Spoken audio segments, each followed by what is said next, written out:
अस्सलामुअलैकुम, मैं हूं मुबशिर चौधरी और आप देख रहे हैं MK smart solution. MK smart solution is a domain of chemistry. Here our training program will clear your concepts from beginners to expert level. It means MK smart solution का मकसद है कि हमने तमाम स्टूडेंट्स के लिए मैट्रिक टू मास्टर लेवल तक तमाम केमिस्ट्री कोर्सेज को डिजिटलाइज करना है और हर लेवल के स्टूडेंट के लिए बहुत ही ज्यादा आसान और मददगार प्लेटफॉर्म क्रिएट करना है। चलिए अब देखते हैं आज का टॉपिक। अब बात करते हैं अल्कीन्स क्या होती हैं। Alkenes are the unsaturated hydrocarbon in which two carbon atom are linked by double bond. मतलब हमने हाइड्रोकार्बन को देखा था कि हाइड्रोकार्बन दो तरह के होते हैं, सैचुरेटेड और अनसैचुरेटेड। सैचुरेटेड वो हाइड्रोकार्बन जिन्हें हमने अल्केन्स कहा था, जिनके दरमियान कार्बन कार्बन सिंगल बॉन्ड पाया जा रहा होता है। तो in the case of alkene हमने कहा था alkenes are the type of unsaturated hydrocarbon. It consist of double bond between the carbon atoms. मतलब कि कार्बन एटम्स के दरमियान डबल बॉन्ड पाया जा रहा होता है। ऐसी हाइड्रोकार्बन्स उन्हें अल्कीन्स कहा जाता है और अनसैचुरेटेड होती हैं। Alkenes are also known as the olefin, means oil forming compounds. ऐसे कंपाउंड जो ऑयल प्रोड्यूस करते हैं उन्हें अल्कीन्स मतलब अनसैचुरेटेड हाइड्रोकार्बन्स कहा जाता है। Their general formula is CnH2n। देखिए हमने अल्केन के केस में बात की थी कि उसका जनरल फॉर्मूला CnH2n+2 है। तो यहाँ पे क्योंकि कार्बन कार्बन के दरमियान डबल बॉन्ड पाया जाता है, इस वजह से हाइड्रोजन कंटेंट कम वैल्यू पे होगा। यहाँ पे क्या होगा, CnH2n होगा। ठीक है, फॉर एग्जाम्पल हमारे पास है इथीन प्रोपीन। इथीन में हमारे पास कार्बन कंटेंट है C2H4, प्रोपीन में हमारे पास है C3H6 और so on. All the alkenes contain only carbon carbon double bonds. मतलब कि जो भी ऐसे हाइड्रोकार्बन्स होते हैं जिनमें दो कार्बन के दरमियान डबल बॉन्ड पाया जा रहा होता है एक्सेप्ट सिंगल बॉन्ड, तो हम कहेंगे ये अल्कीन्स हैं। फॉर एग्जाम्पल हमने इथीन की बात की, इथीन का मॉलिक्यूलर फॉर्मूला हमने देख लिया C2H4।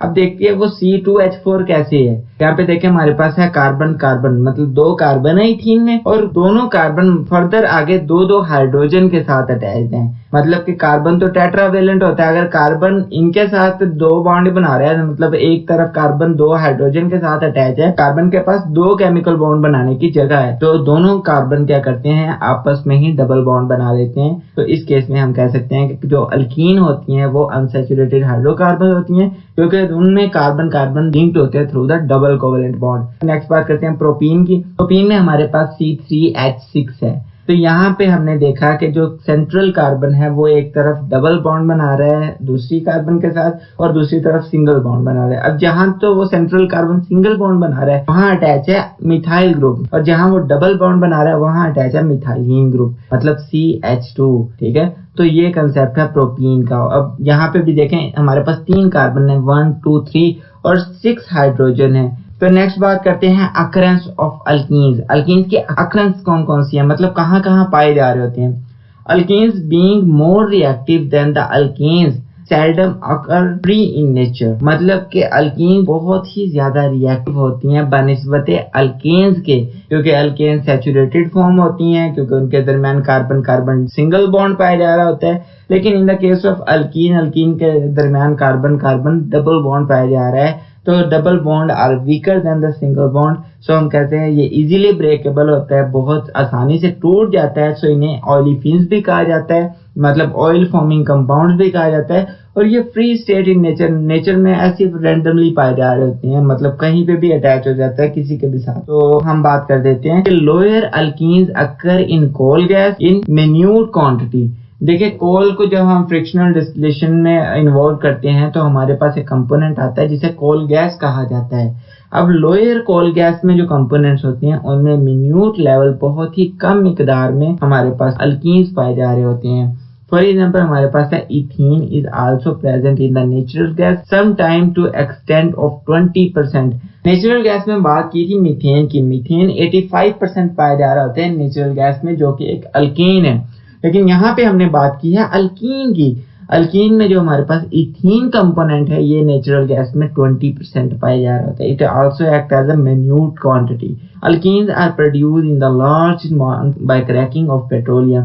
जब पेट्रोलियम की क्रैकिंग की जाती है, मतलब कि हरारत की मौजूदगी में पेट्रोलियम को टूटने का प्रोसेस जो हो रहा होता है, उस प्रोसेस में हमारे पास बहुत ही लार्ज अमाउंट में अल्कीन्स जनरेट हो रहे होते हैं। तो हमने देखा कि अल्कीन बहुत ही ज्यादा रिएक्टिव होते हैं बनिस्बत अल्केन्स के, और ये फ्री फॉर्म में पाए जा रहे हैं इन नेचर। हम बात कर सकते हैं नेचुरल गैस की, तो हमारे पास जो इथीन कंपोनेंट है वो 20% पाए जा रहे होते हैं नेचुरल गैस में। और इथीन का हमने स्ट्रक्चरल फार्मूला देखा, मॉलिक्यूलर फार्मूला देखा, और वन बाय वन हमने डिस्कस कर लिया कि जितने भी अल्कीन्स होते हैं इनमें डबल बॉन्ड पाया जा रहा है बिटवीन बोथ कार्बन बाउंड इन अ हाइड्रोकार्बन। सो नेक्स्ट हम बात करते हैं, हमारे पास है physical properties of alkenes. Alkenes की फिजिकल प्रॉपर्टीज कौन कौन सी होती हैं? The simplest alkene is ethene, मतलब कि हमारे पास जो अल्कीन का सिंपलेस्ट फॉर्म थी ना वो मीथेन था, मतलब फर्स्ट यूनिट हमारे पास मीथेन था। अल्केन तो एग्जिस्ट कर सकता है थ्रू द सिंगल बॉन्ड, लेकिन अल्कीन तब ही एग्जिस्ट कर सकता है जब दो कार्बन्स के दरमियान डबल कोवेलेंट बॉन्ड पाया जा रहा होता है, जो एक्ट करता है फंक्शनल ग्रुप ऑफ एल्कीन्स। तो दो कार्बन के दरमियान फंक्शनल ग्रुप की तरह एक्ट करने के लिए ज्यादा जरूरी होता है दो कार्बन तो हों। तो इथीन C2H4 ये हमारे पास एक्ट कर रहा होता है simplest form of alkyne, basic fundamental particle of alkyne. It is colourless gas with unpleasant smell. जो अल्कीन होती है ये कलरलेस गैस है और इसकी स्मेल जो होती है वो बहुत ही ज्यादा अनप्लेजेंट होती है, बुरी होती है, इरिटेट करने वाली स्मेल होती है इसकी। First three members of alkenes are gases, while the alkenes consisting of C5 to C15 are liquids, while the higher members are exist as the solid. देखिए ये बिल्कुल जो प्रॉपर्टी है ये अल्केन्स की तरह ही है कि जैसे जैसे मॉलिक्यूलर साइज बढ़ रहा है, मॉलिक्यूलर वेट बढ़ रहा है, मतलब कि कार्बन कंटेंट बढ़ रहा है, अल्कीन्स की फिजिकल स्टेट भी बदल रही है। इनिशियली जो है वो गैसियस फॉर्म में पाई जा रही है, फिर जैसे मॉलिक्यूलर वेट बढ़ गया वो लिक्विड फॉर्म में चली गई, और जैसे मॉलिक्यूलर वेट बहुत ज्यादा हो गया वो सॉलिड फॉर्म में कन्वर्ट हो गई। तो हम बात करते हैं alkenes are non polar, therefore they are insoluble in water but soluble in organic solvent.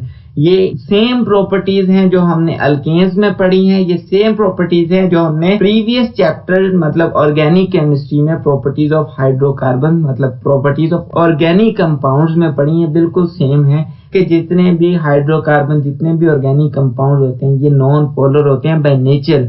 और ये तमाम ऑर्गेनिक कंपाउंड वाटर में, क्योंकि वाटर एक पोलर सॉल्वेंट है तो वाटर में इनसॉल्युबल होते हैं, और जो हमारे पास नॉन पोलर सॉल्वेंट्स है जैसे ऑर्गेनिक सॉल्वेंट्स होते हैं उनमें तमाम ऑर्गेनिक कंपाउंड सॉल्युबल होते हैं। So alkene is also an organic compound. So कह सकते हैं alkene are non polar, therefore they are insoluble in water but soluble in organic solvents. Ethene is slightly less dense than the air, मतलब हवा तो कुछ ना कुछ गाड़ी होती है, कुछ वेट भी वजन भी रखती है, ठीक है, मास भी प्रोड्यूस करती है due to presence of different elements in the gaseous form, because the air is the mixture of different gases, different elements, different components. So हम कह सकते हैं जो इथीन है ये हवा से कुछ कम डेंस होती है, slightly less denser then the air, हवा से बहुत कम डेंस होती है। अल्कीन्स आर फ्लेमेबल हाइड्रोकार्बन्स, मतलब हमने बात की थी कि जो अल्कीन्स है वो लेस फ्लेमेबल होते हैं क्योंकि उनके दरमियान जो कोवेलेंट बॉन्ड पाया जा रहा है वो सिंगल होता है और वो बहुत अच्छा मतलब स्ट्रांगली एग्जिस्ट कर रहा होता है दोनों कार्बन के दरमियान, तो उसे ब्रेक करना आसान नहीं होता। लेकिन अल्कीन्स के दरमियान जो डबल बॉन्ड पाया जा रहा होता है उसमें ऐसा कोवेलेंट बॉन्ड है जिसे ब्रेक करना बहुत आसान होता है। सो अल्कीन्स आर फ्लेमेबल, ये बहुत ज्यादा जलने वाले हाइड्रोकार्बन्स हैं। On complete combustion they form carbon dioxide, water and a lot amount of heat energy। जब हम इसके कंबस्शन के प्रोसेस में इन्वॉल्व करते हैं क्योंकि डबल बॉन्ड है कार्बन के दरमियान और बहुत ज्यादा बॉन्ड्स इन्वॉल्व है हाइड्रोजन के साथ कार्बन का, और कार्बन के साथ कार्बन में डबल बॉन्ड्स आ जाते हैं, तो जब इतने ज्यादा केमिकल बॉन्ड टूटते हैं ना तो बहुत ज्यादा एनर्जी रिलीज होती है। सो हम कह सकते हैं alkenes are the very great source of energy in the case of breaking process of the chemical bonds. However, their flame is smokier than alkenes, मतलब कि हम कह सकते हैं कि अल्कीन्स की फ्लेम होती है वो ज्यादा धुआं पैदा कर रही होती है बनिस्बत अल्केन के। The melting and boiling point is gradually increased with increase in molecular size। देखिए हमने ये बात ऊपर भी डिस्कस कर लिया थर्ड पॉइंट में कि जैसे जैसे मॉलिक्यूलर साइज बढ़ रहा होता है, मॉलिक्यूलर वेट बढ़ रहा होता है, मॉलिक्यूलर डेंसिटी भी बढ़ रही होती है। क्योंकि मॉलिक्यूल्स में इंटरमॉलिक्यूलर फोर्सेस और इंट्रामॉलिक्यूलर फोर्सेस भी जनरेट हो रही होती हैं। सो ऐसे केस में जब मॉलिक्यूलर डेंसिटी बढ़ रही होती है तो मेल्टिंग और बॉइलिंग पॉइंट जो कि फिजिकल प्रॉपर्टीज है वो भी ग्रेजुअली इंक्रीज कर रही होती है with the increase of the molecular size और मॉलिक्यूलर मैसेज। नेक्स्ट बात करते हैं प्रिपरेशन ऑफ अल्कीन्स।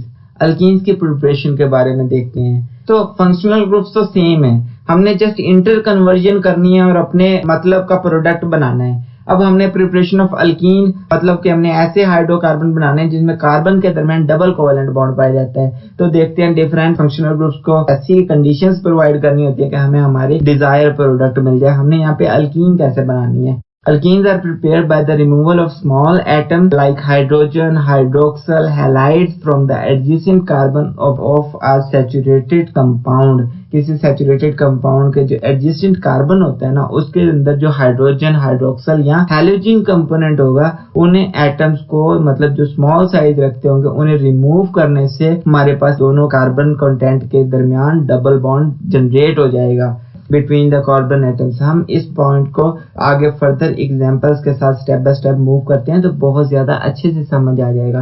अगर सिंपल हम कंसेप्ट बनाना भी चाहें तो ये स्टेटमेंट सिंपल साफ लिखी हुई है।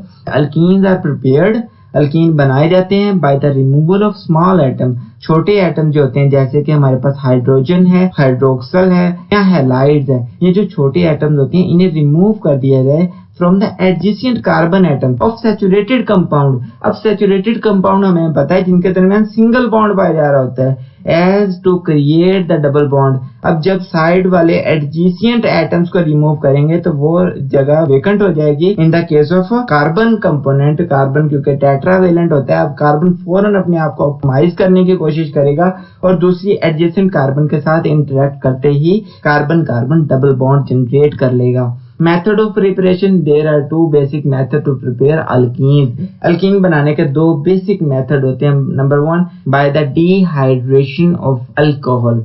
हमने बात की है कि डिहाइड्रेशन, डी का मतलब होता है रिमूवल, हाइड्रेशन का मतलब होता है कि वाटर मॉलिक्यूल के रिमूवल। किससे? अल्कोहल से। हमारे पास dehydration is a removal of water molecule from an alcoholic compound. हमारे पास कोई अल्कोहलिक कंपाउंड है। अल्कोहलिक कंपाउंड वो कंपाउंड होते हैं जिसमें हाइड्रोक्सिल ग्रुप पाए जा रहे हैं। OH ग्रुप हमने प्रीवियस चैप्टर में ऑर्गेनिक केमिस्ट्री में फंक्शनल ग्रुप के टॉपिक में बहुत डिटेल से डिस्कस किया अल्कोहलिक कंपाउंड्स को। डिहाइड्रेशन मतलब कि वाटर मॉलिक्यूल को रिमूव करना है। Ethene is prepared by heating a mixture of ethyl alcohol. Ethyl alcohol है, उसके मिक्सचर को स्ट्रांगली हीट करना है in the presence of excess of the concentrated sulphuric acid at 180 degree Celsius.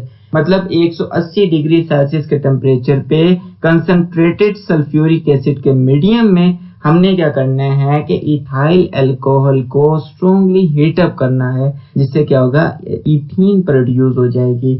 अब mechanism की तरफ जा रहे हैं। In the first step ethyl hydrogen sulphate is formed.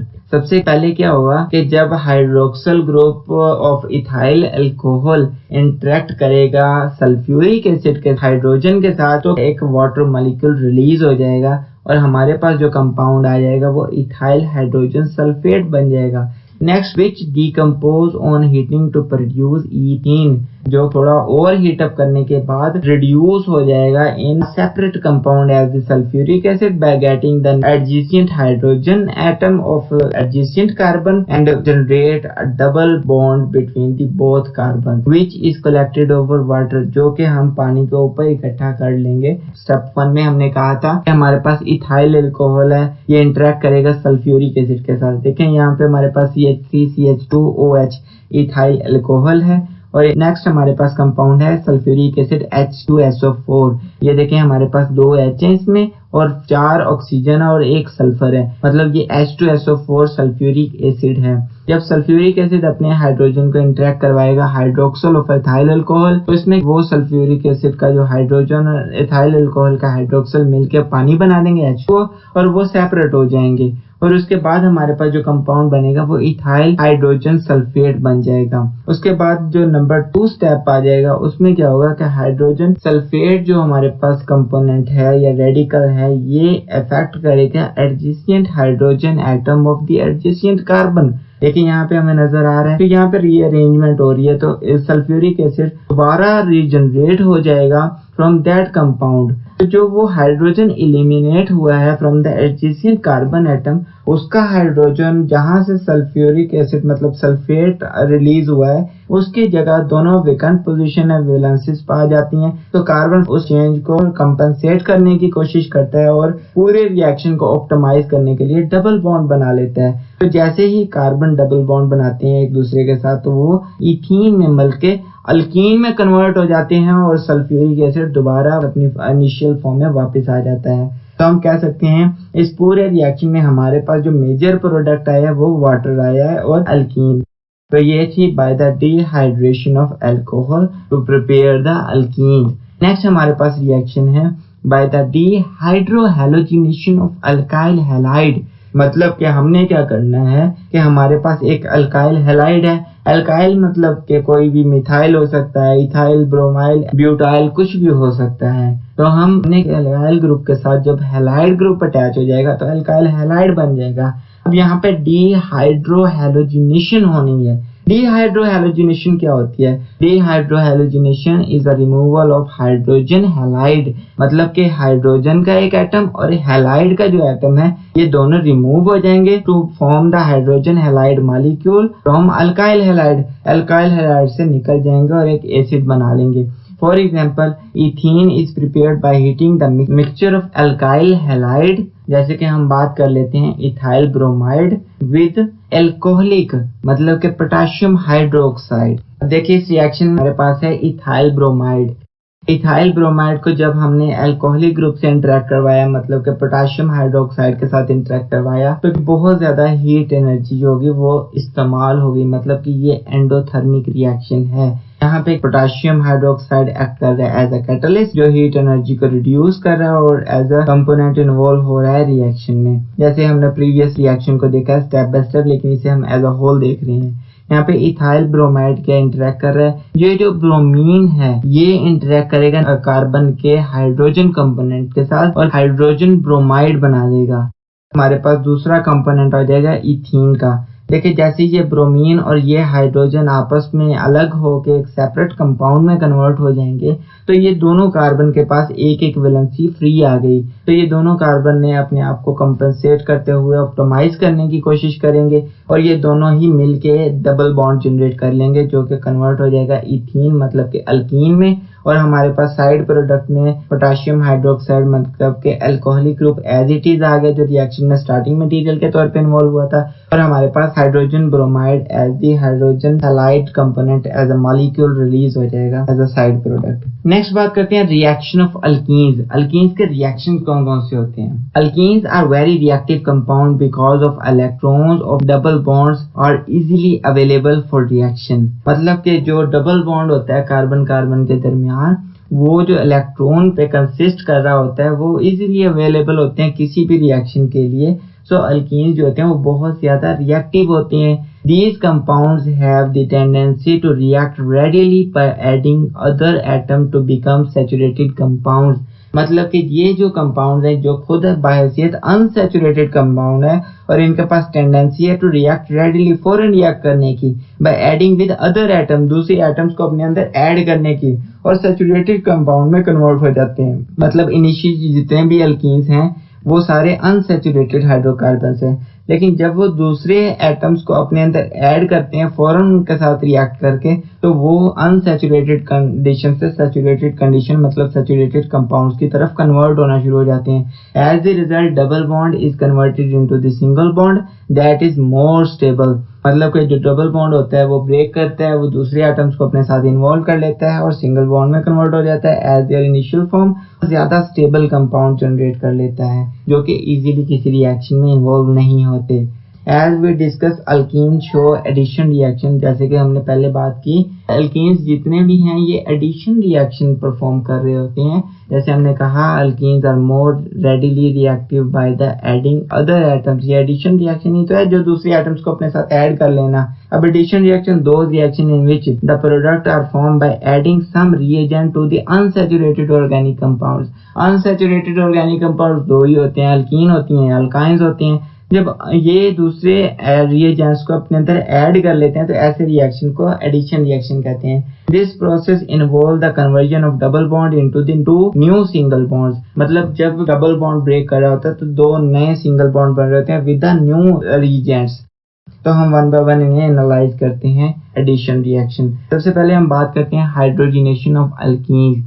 अब अल्कीन्स की हाइड्रोजिनेशन बिल्कुल सिमिलर कंसेप्ट है जैसे हमने फर्स्ट अल्केन्स की hydrogenation. Hydrogenation is the addition of hydrogen components. हमें पता है here the addition of molecule of hydrogen to the unsaturated hydrocarbon in the presence of nickel और प्लाटिनम कैटलिस्ट। मतलब कि हमारे पास कैटलिस्ट है या तो निकल हो सकता है या प्लाटिनियम हो सकता है। तो जब इनकी मौजूदगी में हाइड्रोजिनेशन का रिएक्शन करवाया जाएगा तो एनर्जी रिड्यूस होगी, बिकॉज ये कैटलिस्ट जो होते हैं वो एक्टिवेशन एनर्जी को रिड्यूस कर देते हैं। और यहाँ पे क्या हो रहा है कि हमारे पास है इथीन C2H4 और इनके दरमियान पाया जा रहा है डबल बॉन्ड। जब इनकी हाइड्रोजिनेशन करवाई जाएगी, हाइड्रोजन के एडिशन का प्रोसेस होगा in the presence of nickel at 250 to 300 degree Celsius. क्योंकि ये जो डबल बॉन्ड है ना, इसमें जो पहला बॉन्ड होगा पाई बॉन्ड वीक बॉन्ड होगा वो ब्रेक होना शुरू हो जाएगा और वो अल्टरनेटिव पोजीशन पे दो नए हाइड्रोजन एटम्स को ऐड कर लेगा और वो एक सैचुरेटेड फॉर्म में कन्वर्ट हो जाएगा जिसे हम अल्कीन कहते हैं। मतलब इथीन की जब हाइड्रोजिनेशन करवाई गई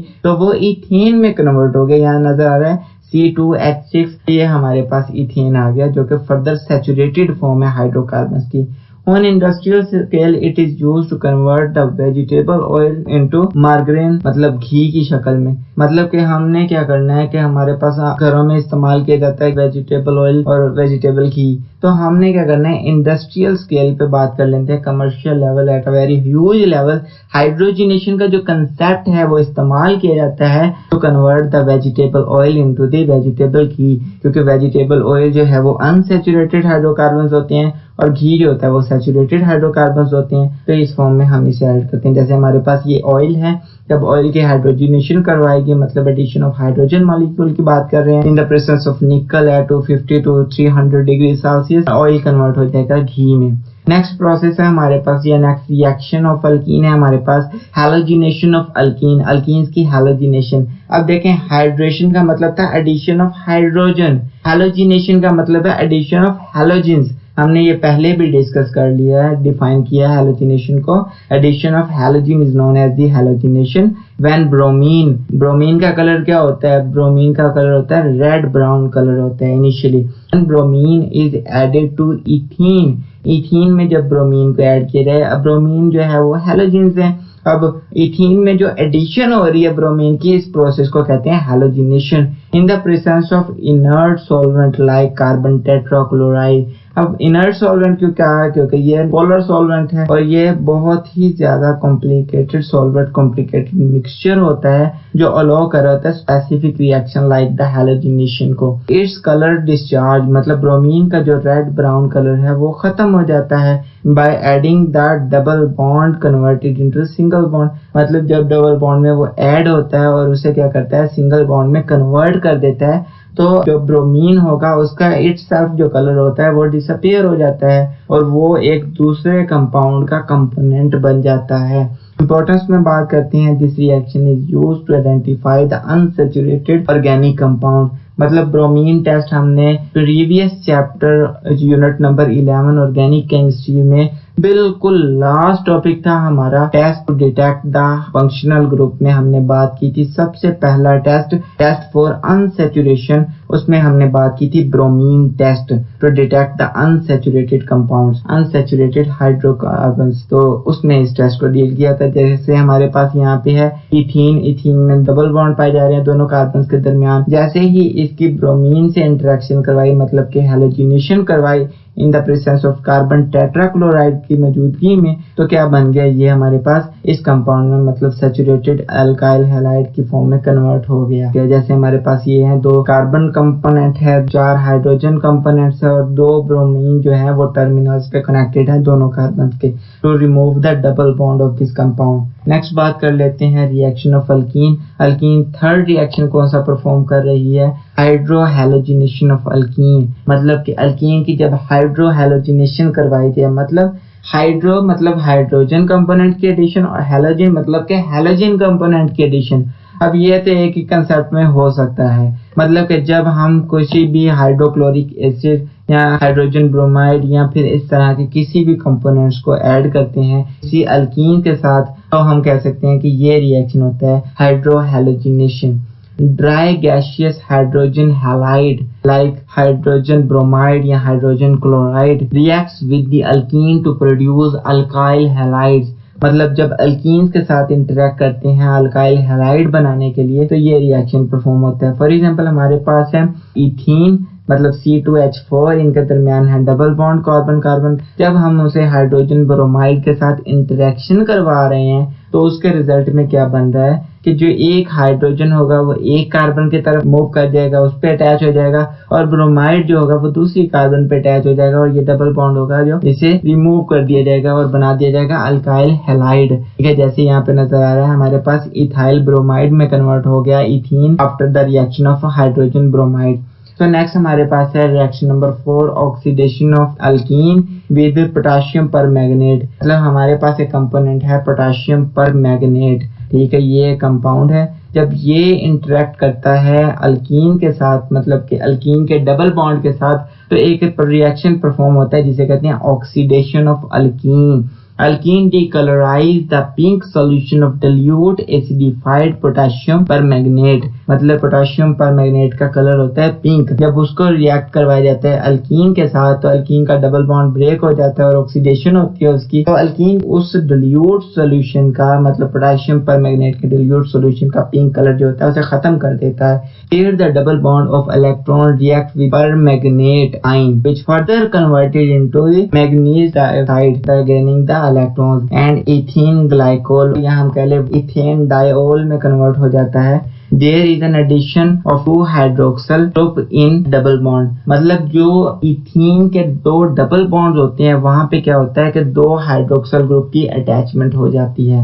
इंपॉर्टेंस इसकी है, this reaction is used to identify the unsaturated organic compounds. मतलब अनसैचुरेटेड ऑर्गेनिक कंपाउंड्स को डिटेक्ट करने के लिए ये टेस्ट परफॉर्म किया जाता है। अब इसमें हम ओवरऑल देख लेते हैं। हमारे पास है इथीन 3 मोल। ठीक है, जब ये इंटरेक्ट करेगा पोटेशियम परमैंगनेट के साथ इन the presence of water molecule, तो पोटेशियम परमैंगनेट टूट जाएगा और पोटेशियम हाइड्रोक्साइड में कन्वर्ट हो जाएगा और मैंगनीज डाइऑक्साइड में कन्वर्ट हो जाएगा, और यहाँ पे हमारे पास जनरेट कर देगा 1,2 इथेन डायोल या इथीन ग्लाइकोल में कन्वर्ट हो जाएगा। मतलब 2 हाइड्रोक्सल दोनों कार्बन के ऊपर अटैच हो जाएंगे और ग्लाइकोल की फॉर्म में कन्वर्ट हो जाएंगे। नेक्स्ट बात करते हैं uses of ethene.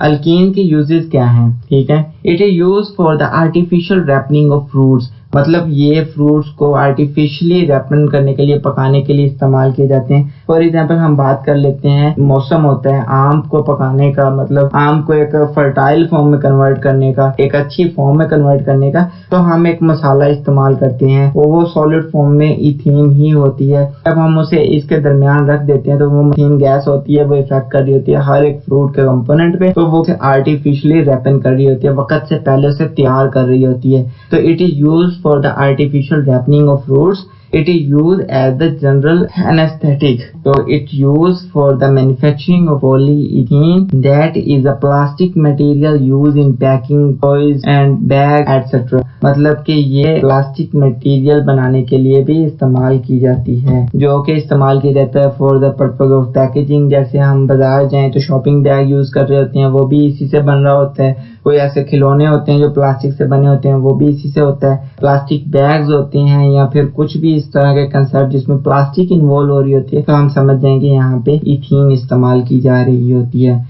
It used for manufacture of large number of the compounds such as the ethylene oxide, ethyl alcohol, ethylene glycol, diethyl ether etc. So हम कह सकते हैं कि ethylene is also used as the raw material for the synthesis या for the production of different organic compounds that are further utilized in different chemical reactions. Ethylene oxide are used as the fuming agent.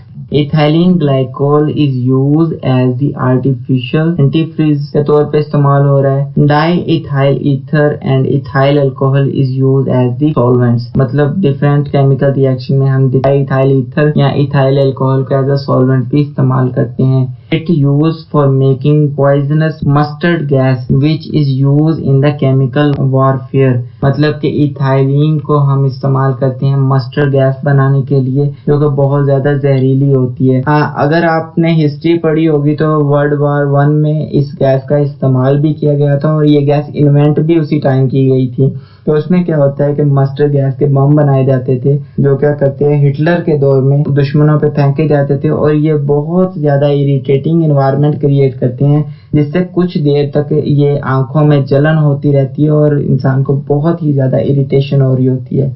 तो इसको different purposes के लिए इस्तेमाल किया जाता है, जिसमें हमने बात की कि ये एज अ रॉ मटेरियल भी इस्तेमाल किए जाते हैं for making the poisonous gas, mustard gas जिसे कहा जाता है, वो बनाने के लिए भी इस्तेमाल किए जाते हैं ड्यूरिंग द वॉरफेयर, और बहुत सारे इसके हेल्पफुल एस्पेक्ट्स भी होते हैं।